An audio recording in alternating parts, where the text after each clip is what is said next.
fans aren't going to like hearing it. I think it'll be either Southgate, Tuchel, or Van Nistelrooy on an interim basis. Do it one way or the other.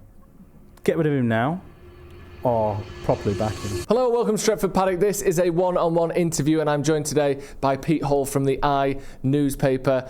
Pete, great to have you on the channel. How are you doing? Yeah, all right, thank you. You? Yeah, I'm very well. Well, I say I'm very well. I'm quite well. Right. There's loads to talk about Erik ten Hag and his future at Manchester United. Links with other managers. This performance review that's going on. Mm-hmm. There's loads to talk about. So let's just get into what's happening today, and then we'll get into Southgate and Tuchel and all that other stuff in a little minute. Yeah. Performance review is happening today. Yeah. And that is a company-wide, a sort of club-wide performance review. That is that the manager? Is that everything? Because I've seen some people online saying, "Oh no, this has been planned for months. Therefore, there's no way they could sack Ten Hag," and other people saying, "Well, how could they not talk about the manager in a performance review?" What is going on with this meeting? It has been planned for a while because the international break. You know, we all need to fill our international break somehow, don't we? Yeah. So let's get everyone's available. Let's get them in for a meeting. But yeah, it's a performance review. And the team's performance has been pretty dire so far this season. So they will be reviewing that, and Ten Hag will be top of the agenda. I am absolutely sure that he will be the first thing that they talk. If they've not talked about it already, let's it's not like they've long lost friends. They've not seen each other for a while. They're all sat next to each other at Villa Park as United couldn't create a chance on Sunday. So I think they've already had the conversations, but now they're just going to do it with everyone in the room. And they could well make a decision today, whether they announce it today or tomorrow or later this week or next week. I think they could come to a decision today, yeah, absolutely. Let's obviously, if they decide to sack the manager, then they have to announce it because, that would be impossible to do. Otherwise, so they'll definitely announce that. If they don't sack him, though, do you still expect an announcement of sorts, whether that be through the media, maybe not a direct quote, or do you expect Barada or Ashworth or maybe Brailsford and Ratcliffe themselves coming out and saying, we've all had a chat, here's the future, or the sort of short to medium term future for Man United and Ten Hag? Do you expect a statement either way? I think we need some clarity, don't we? I think the supporters need clarity. It was a little bit different to the summer. Because I asked this at the weekend, and they said, and United told me, well, no, a man keeps his job. Not everybody has that announcement, do they? It doesn't have, but.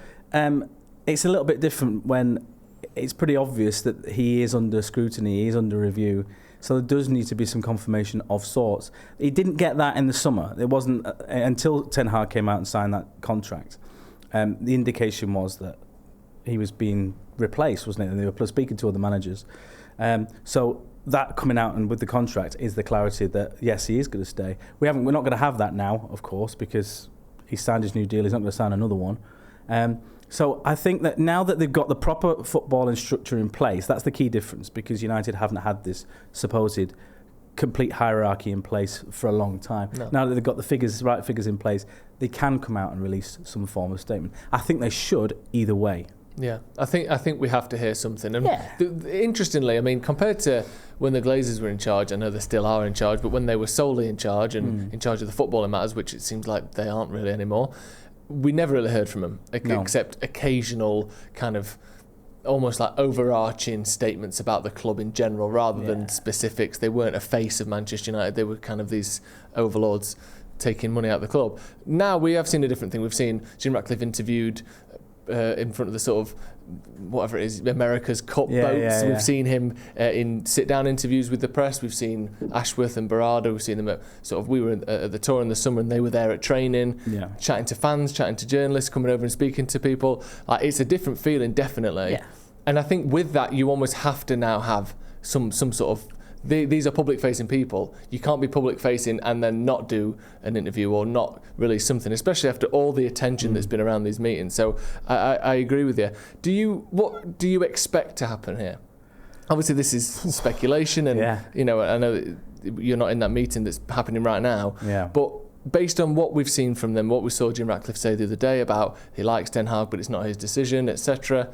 The sort of murmurings around the club at the moment. What do you think will happen with Erik ten Hag in terms of the very, very short term, next week or two? I think that it will be in place until the next international break.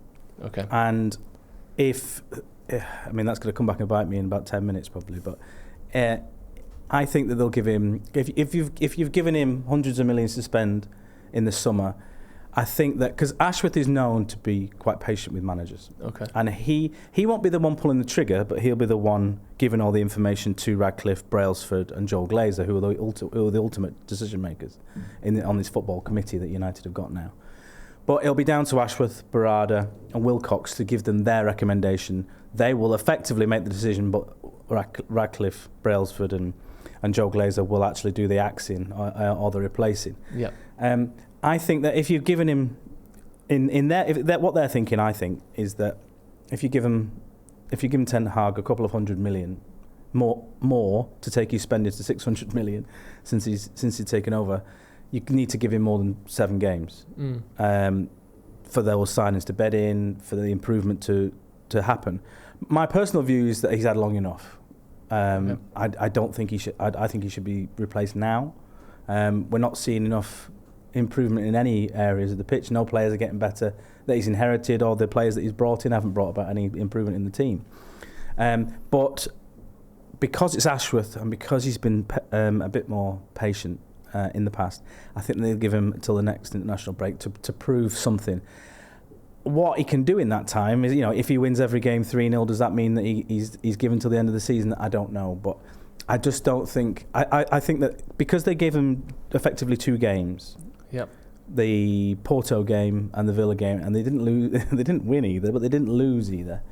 And I think that might buy him, because while United didn't look like scoring at Villa Park, it was a better performance. And neither did Villa particularly. Neither did Villa, which was the key thing after the Tottenham game, where obviously little like scoring every time they got the ball. Yeah, and they were a bit of a disaster defensively in Porto as well. So it was a kind of performance that he needed. And I think it'll just be enough to buy him a bit more time. Just to go into some of the sort of detail on... I thought you were going to say, no, he's just been sacked. No, we don't know that right now. On the games that we have between now and the next international break. Yeah. So that break starts on the 11th of November and goes through, obviously, sort of 2 weeks to the 24th is United's next game afterwards. So it's Brentford at home, Fenerbahce away, West Ham away, Leicester at home, Chelsea at home, PAOK at home, and Leicester at home again. I mean, obviously Chelsea are a difficult proposition, but we're playing them at home. Again, Brentford can be tricky, and we've struggled against them in the past, but that is a favourable run of games, whatever way you want to look at it. Yeah. With PAOK, we've got Leicester in the Cup and Fenerbahce as well. Fenerbahce away might be hard with Jose, but in the grand scheme of things, that is a winnable set of games. Big time. Yeah. That feels to me like, you've given the manager a fair chance this season. And I'm someone who's very defensive of Ten Hag, and I think that I would give him longer. But it does feel like if we go from this, August till the end of November, basically, because the next game, we've got one more game in November after that, and you're still not really winning at all, and the performance is still the same, I think that could be a sort of fair time to do it. Just onto replacements a little bit, because this is obviously the big question. Yeah. And I think some people get so caught up in the hatred of the team and the manager and this and the other, just sack him and then we'll work it out after. We can't work it out afterwards. There has to be a plan, ideally a 5 or 10 year plan from the club, certainly a 6 to 12 month one. In terms of options, let's start with Thomas Tuchel, and we'll save Southgate for a minute, because that's the one that everyone sort of, I think a lot of people's stomach turns at the idea of Southgate managing Man United. But Thomas Tuchel, and I think your colleague at the Sam Cunningham wrote about Thomas Tuchel and United's interest, and that he said that United are expected to resume talks with Thomas Tuchel if they decide to part ways with Erik Ten Hag. So it says that I understand that Tuchel was close to replacing Ten Hag in the summer, only for talks to break down due to disagreements about how much power the German would have and the financial package. Okay. Why would Thomas Tuchel work now when it didn't work in the summer? What has changed other than United are more desperate? And is that a good position to be bargaining from? That's exactly that. He's in a much more powerful position, isn't he? Because United are even more desperate than they were in the summer for somebody to turn things around. We've been waiting for a long time in the post-Fergie era for someone to come and turn United around. With the best managers, some of the best managers there's been, talking Louis van Gaal and Jose Mourinho especially, haven't been able to do it. Ten Hag's not been able to do it. Ole's not been able to do it. So Tuchel now can come in and say, well, you gave him a bit more time and he wasn't the next man to do it. He can say what he can demand whatever he wants. He can demand whatever he wants because he's got the pedigree. He's got the pedigree to come in, and he knows that INEOS want him. That's the other big thing in this. Radcliffe met him with him in Monaco to try and convince him in the summer. Was that the way it was then? Because there was a couple of different angles of how that supposedly went down. One was, we want Thomas Tuchel, we're going to try and get him, which is sort of what you're hinting at there. The other one was, Tuchel really fancied United, but it didn't quite work out. And the other was, he was one of many options, and none of them were good enough, and there wasn't the sort of number one option on that list anyway, with Thomas Frank and maybe Southgate on that list as well. Do you think that United were keen on Tuchel specifically, and he was the one who turned us down, as far as you're aware? Or I wouldn't say he was top choice, but he was certainly ahead of some of the others. Okay. So what INEOS want to do now, and what their big thing about how they want to operate, is they don't want to do things. Well, they feel like United have been poorly run under the Glazers for a long time, and they want them to be on the front foot all the time. So rather than go after, they feel with transfer targets especially, they've gone after one target, and if you didn't get them, we didn't get anyone. They want them to have identify three targets for each position, and they also want to do that with managers. So they don't want to go all guns blazing for Tuchel in case he says no, which he did. They want to have other options. So the fact that they spoke to, if I was Ten Hag, I wouldn't be overly amused by it. But the fact that they spoke to 5-6 managers in the summer shows that they are spreading things more evenly. And if one says no, then this one might say yes, then this one might say, Pochettino might say yes, and then Thomas Frank might say yes, and Southgate might say yes. Someone along that they want, that they've identified, is going to say yes. And why it's easy this time around is it's the same names. It's the same people. Because it's only 2 months ago that they spoke to exactly. Last, yeah, exactly. So minus Pochettino, it's the same people that are available. So they just get back on the phone. They go back on WhatsApp and get back on trying to probably the link from the Zoom call probably still works. Yeah, exactly. That they sent Tuchel in May. Yeah. Tuchel obviously stands out amongst the options as the most well established, the one who's sort of done the most. He had a bit of a stinker at Bayern, and I know he won a Bundesliga, but most of that work had been done for him by the previous manager, who I think he arrived in sort of March, wasn't it, at Bayern, and sort of just about won the league there, and then failed to win it the season after, and for whatever reason. But it wasn't a particularly successful time at Bayern. No. And in fact, it was quite a poor time at Bayern. He wasn't the only problem at Bayern at that time, but he didn't do particularly well there.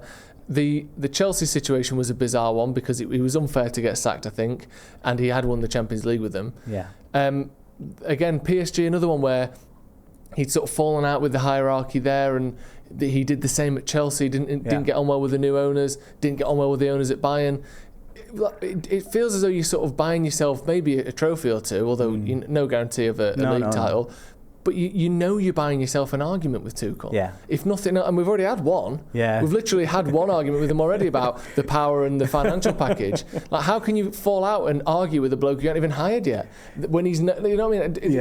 Is that not a worry for United? Or do you think with this sort of football structure, they think they'll be able to sort of iron him out or ignore it, or what? Because it feels like you get 2 years, then there's some irreparable fallout, and he's gone. Yeah. Is that what United want, or is he just the best of a bad bunch? I think short term, I think he'd be a great appointment. The issues come in the long term because he's fallen out with every club he's been at. Yeah. PSG, Dortmund, Chelsea, and Bayern. But you'd like to think that INEOS have done their homework more in this sense, and the fact that they already have some kind of relationship with Tuchel. Radcliffe and Tuchel have been in communication for various things.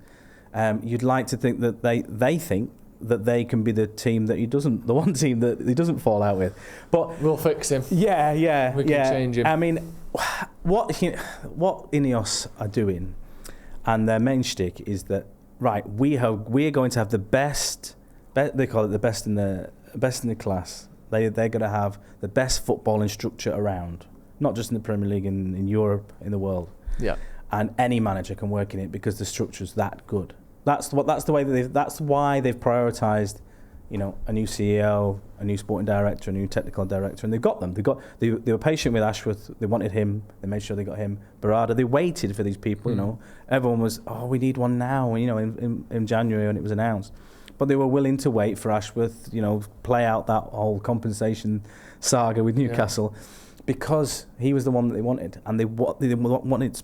It's Brailsford who's kind of overseen all this, and he's the one that has been adamant that we need to get these right people in the senior positions, and then we'll worry about the rest later. And they feel that because we've now got Ashworth and Wilcox and Barada, the best in the class, any manager can work under this. And so what if he's a bit temperamental? Like you say, we'll be the ones to tame him. I personally would have my concerns, because do United need a short-term fix at the moment? I mean, especially if the idea is to win a title in 2028, which is what Barada said. Yeah. Like, how does Tuchel fit in with that plan? You got 4 years between now and then. Yeah, he's not going to be here then. And will we have had another sort of new manager bounce and a crash and burn, and then are you looking for maybe the McKenna or the Thomas Frank or someone who is an up and coming manager? Maybe not necessarily either of those two, obviously, but someone who will then be here when we win the league in 2028, and they'd have been here for 6 months at the time or whatever. To me, like, it all feels like Tuchel's the best option, and he probably is. I think he's the best manager out of work at the minute. Yeah. But to me, it all feels like it doesn't make sense with the plan that they've supposedly set out. I mean, one name who does make more sense from a long-term perspective, but makes completely no sense from any other one, is Gareth Southgate, who you wrote about how Brailsford in particular is keen on Gareth Southgate, and that you think he'll fight for him, or you've heard it that he'll fight for him, and that he might even be his top pick to be the next United manager. Just firstly on that, is Brailsford alone in this?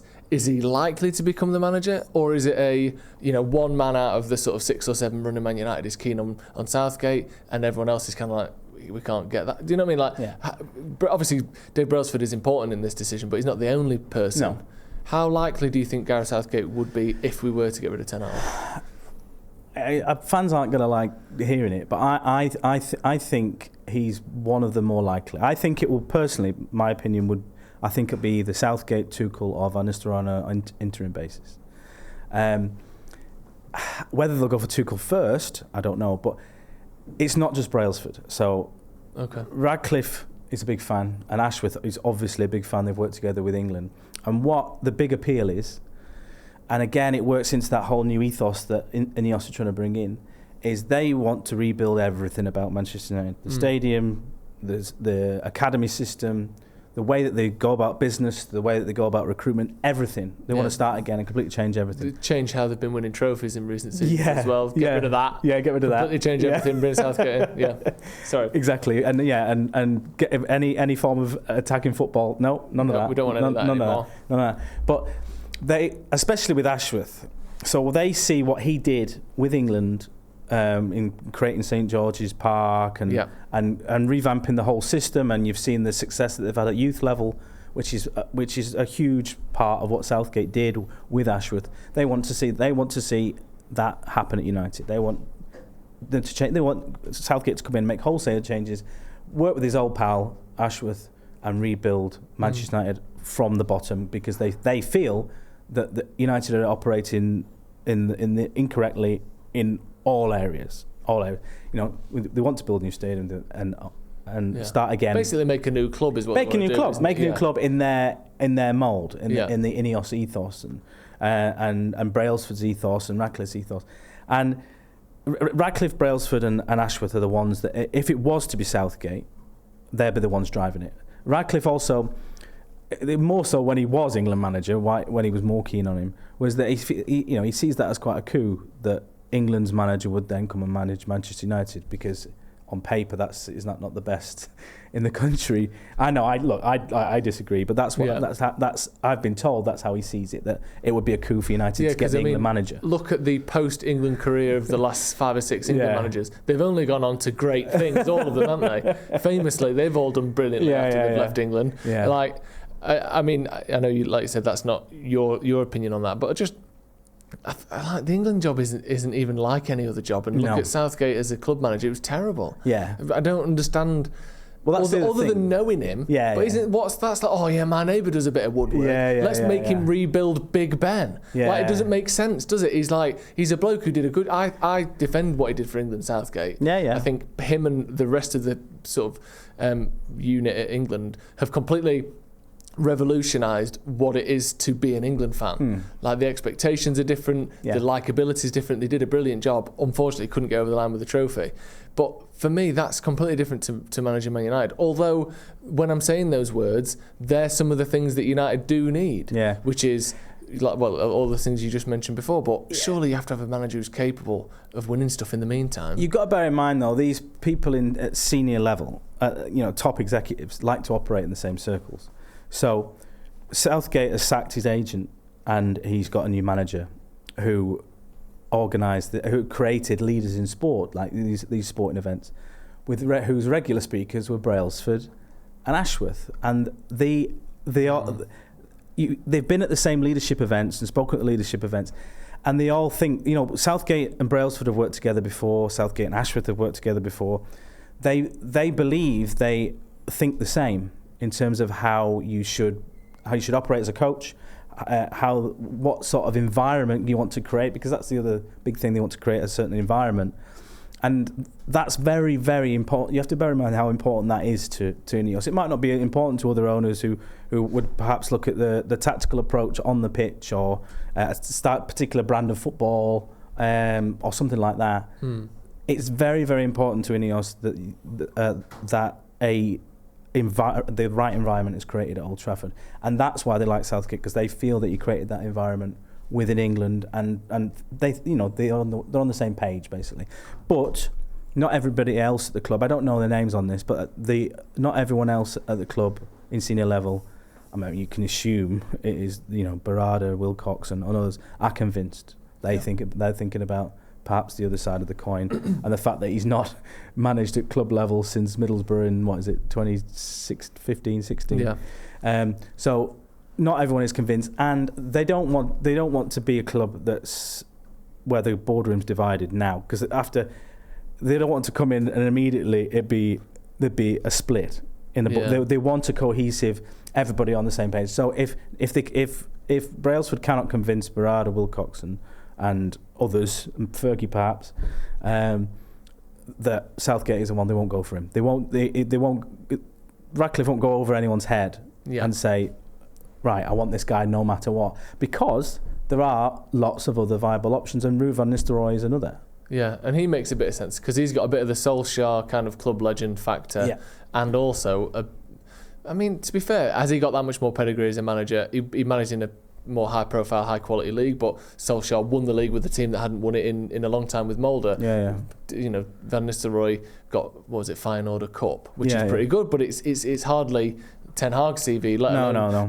I do get the point though about the cohesion and the unity in the team and the club generally. That is a big thing, because I think it was a chef who was talking about restaurants. He was saying it doesn't matter how good the food is, if there's a draft coming through and there's mould on the walls and there's someone screaming in the corner, you're not going to have a good meal. Like, what the place is like is just as important as what the food's like. And it's almost like the tactics are the food on the plate, but the rest of the club is in chaos. This is the big thing. So this is the big thing that people I've spoken to have been really keen to get across to me, is that United have had some of the best in the post-Fergie era. They've had some of the best managers in the world. Look at the players that they've had on an individual basis. The Pogbas and Lukaku's, the Angel Di Maria's, Zlatan. Look at the calibre of the players that they've had, and they've still not done well on the pitch. Now, is that the fault of each of those individual players? Is that the fault of all these amazing managers who've been brilliant everywhere else they've been? Or is it the environment that it's in? And that's why that's so important to them. It does make sense. It does make sense, but I personally think Southgate this is my opinion, is an absolute disaster. Yeah, I agree. When I said it makes sense, I mean fixing the environment, not Southgate. I think the environment is a massive thing, and I think as a fan, and I think in the media, and certainly what you see on social media, everyone who loves to be a sort of a tactical genius and, you know, sort of armchair statisticians like myself or other people watching Man United week in, week out, you can't put a number, you can't put any data on the vibe at the club. No. You know, the feeling at Manchester United, what it is to be a player there, and like the attitude and the atmosphere at Man United, because we don't know it. No. We're not there, we don't see it. All we see is a 90-minute a week representation of every single thing happening at Manchester United, and so we analyse that 90 minutes to death. Yeah. But really, there are so many other things. You know, think that's 90 minutes twice a week, whatever. Think of all the other minutes that Man United exists and works and operates. So it is obviously absolutely crucial to fix all of those other things. With all this sort of being said, then, what must Ten Hag be thinking? Because he must know he's near the end. Yeah. Whether, you know, he can still turn it around, but if it keeps going the way it has, was it 3 wins in 10 games to start the season? If it's 3 wins in the next 10, I don't think he'll be here. No. What mode is he in? Also, you've got basically your successor sat next to you, which is a bizarre situation as well, because that's been reported since Van Nistelrooy came in. You can already see him as the next manager. He's got that aura, that new word that no one said 6 months ago, and now Twitter's obsessed with. Like, he's in a very bizarre situation. Yeah. And also, let's not forget, they advertised his job to Europe's top managers 3 months ago. Do you think Ten Hag almost stands no chance, in a way? Like, what hope has he got of keeping his job with everything we've just said? He must have known at the start of the season that it'd be a minor miracle that he's still there at the end of the season. Yeah. If the club are speaking to not 1, not 2, but 3, 4, 5 names, not lining them up, speaking to the representatives, do you think your client would like to be the next Manchester United manager, while he's still in his position ahead of a FA Cup final? Yeah. Bear in mind, against your greatest rivals, he must know that the axe is hovering very, very close, and it's not going to go away unless you have a lightning start to the season, and it's been as bad, if not worse, than last season. So he's going to have to come out, if he does keep his job in the next week, he's going to have to come out before the next international break and show something absolutely remarkable. You'd think, for him to, he can't muddle through with a couple more wins and a couple of draws and a few more defeats. He must know that if United lose to Brentford at home, then that could be it. Or if United, there's one bad defeat away from. But my theory is that if that's the case, then why not pull the trigger now? Well, that's because like I said, if it was up to me, and I get a lot of stick for this, I would say, and I'd come out publicly and say he's got this season, because otherwise it is just that. It's every single, like, one of these meals on this table has been poisoned. Yeah. Enjoy. And every day you wake up and you nerve-wracking. Oh, thank God that wasn't the poison one. It's like every single week, if you lose this, you might be gone. If you lose this, there's no security whatsoever. And I just think that not only does he know that, us as fans know it, you in the media know it, the players know it. They know when they're 2-0 up away at Porto, a couple of lucky goals, but good movements and decent work nonetheless, that if we go and lose this game now, he's gone, and it's our fault. What a position that is for your players to be in. And like, it just feels as though they've put him in this impossible situation where he is just doomed to fail, but we've just got to ride it out. And like you said before, like the start, it's not just that 90 minutes, is it? Like, that's hovering over them all week in training. Like, and then, so, I mean, that was a damning indictment, really, of his own signings, but he started at the weekend with Harry Maguire and Johnny Evans at centre-half. And Johnny Evans is still United's best centre-half after £300 million spent on defenders. It's a mad situation, and it kind of sums up where he finds himself in. Like, he knows he's in the last chance saloon, and you know what? Let's just throw just 37-year-old Johnny Evans in there. And if it works, then brilliant. He's the one who saves me, and it's a great story. But there's so many bizarre things going on, like Ugarte, for example. So they signed him. Gave him a few minutes in the cup, played him against Spurs. He was absolutely awful, but so was everyone else. Not been seen since. Not had a minute since. And Ten Hag is every press conference that we're going to, he's saying, "Oh, we need time to bed these players in." You can judge me at the end of the season when my signings have had time to settle. Like, your job is on the line, mate. Like, if you think that Ugarte is going to change United's midfield for the better, you play him. Yeah. You don't play Casemiro, the guy that, I mean, it's pretty clear for everyone to see he's on his way out. No, a shadow of the player that he was. And Christian Eriksen's getting a game every week. Well, that was the midfield too against Porto. Yeah. One of those two. And it's just, does he realise the predicament that he's in? I mean, he must know. He's not an idiot. He must know that he's in this predicament. And yet he's doing these. But maybe that's it. He's like, well, I've got nothing to lose. Let's. Yeah.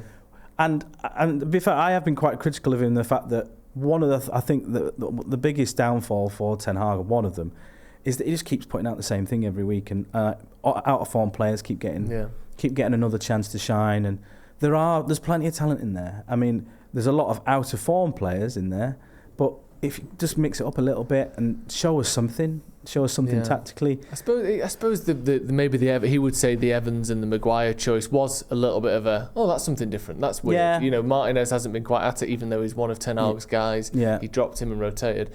And again, I'm defending him because my tendency is to sort of defend United managers, but I do think there's been a lot of mistakes. But I think if you the changing thing, I'm torn on, because on one hand I think do something different. I used to think with Martial all the time. Yeah. When he's not out of form, you think just try sprinting. I know it's not your game, but for now do something a little bit different. But with Ten Hag, part of me thinks when you look at like great sort of like chess players or great boxers or whatever, part of being brilliant is not losing your head when you're up against it. Yeah. Like knowing what to do when you've just been knocked down is just as important as how to finish a fight. Part of me thinks Ten Hag is remaining sort of resolute and doing his thing. Like I have to ignore the fact that I may be one game from the sack, because otherwise what am I if I just change everything dependent on the environment around me? Maybe he thinks I have to stay on course, and that's the only way where we could possibly have long-term success. But it might be too late by then. He just seems to have forgotten some of the things that he was doing really well early on. Like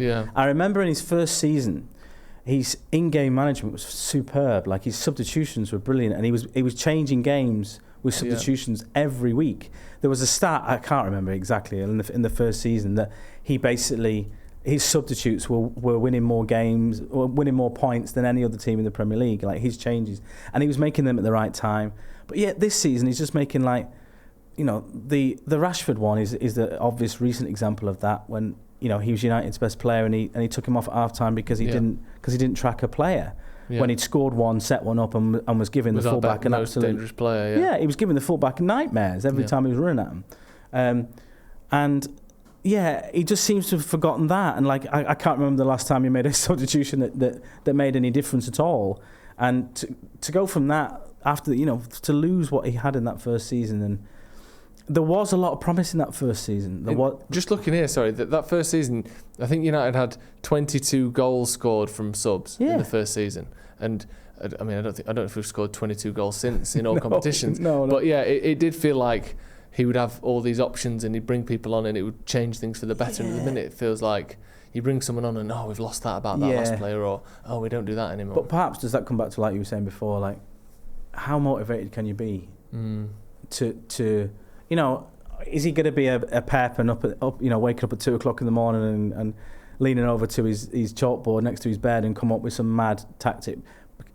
He's not. Is he motivated enough to do that? Because he knows that, I can work for 5 days on this elaborate system, but I'll still get sacked on Monday anyway. So I don't whether it's a motivational issue. I don't know.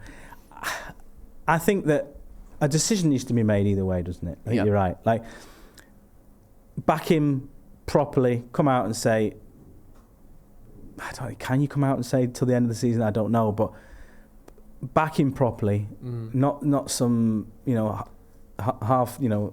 half-cooked comment from Radcliffe in his sunglasses in Barcelona watching, saying that someone else will make it the decision. Someone else will make it. Yeah, do it one way or the other. Get rid of him now, or properly back him. I don't think you can, like you say, I don't think you can keep going on saying 2 more games, 2 more, or it's a draw, okay, 2 more games. Oh, a 1-0 defeat, that's not too bad, is it? Let's give him one more week. You can't, what system, how long does that go on for? No. You know, that's writing off another season. What United have done in the last few seasons with managers is they've written off seasons, haven't they? Because like, either waiting too long to make a change or going too early. Can United afford to write off another season out of the Champions League? I don't think so. If you want, who's paying for that new stadium? You need some money from somewhere. Public money will only stretch so far. So you need to start getting some improvement somewhere. And the way that things are going at the moment, you can't keep doing it. No. Right, thank you for coming on. No problem. Lovely chat. Not all positive and mostly not positive, actually, but that's the situation we find ourselves in, and I certainly don't blame you for that. So thank you very much. Thank you at home for joining as well. Get your thoughts in the comments below on Erik ten Hag.